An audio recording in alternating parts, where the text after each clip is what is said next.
Hello guys, may share po akong product na order natin sa Shopee. Ito.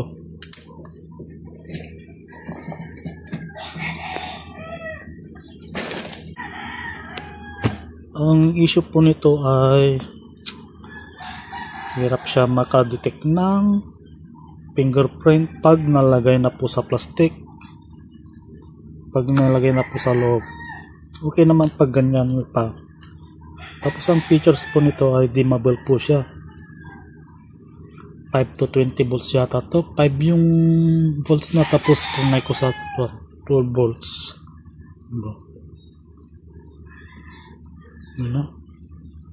Kaya hindi ko na po nilagay. Na-disappoint po ako. Ayaw.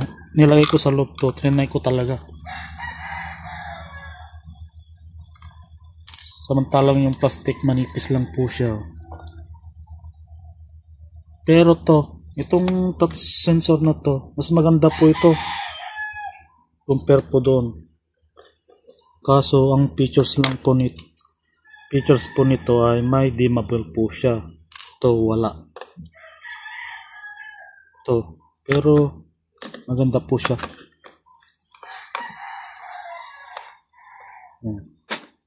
Madali lang po siya mag-switch.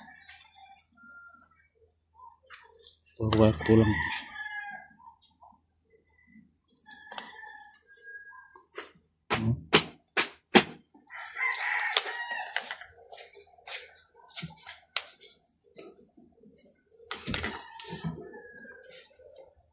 Ito, dalawa po yung ilaw po nito.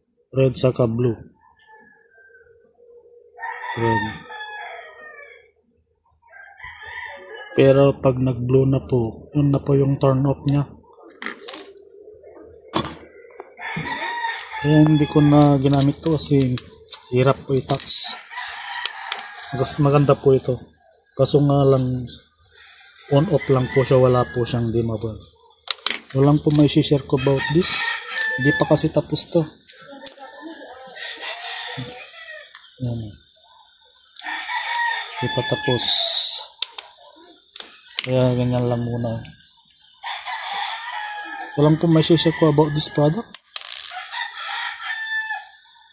Maganda lang po ito sa manipis na plastic. I think mas manipis pa dito. Pero to kahit 5mm yata kaya niya. Ito wala. Ito mga 2mm lang po ito.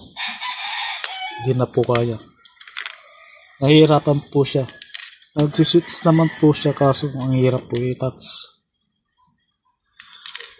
Yun lang po may share ko about this product. That's it. Thank you for watching.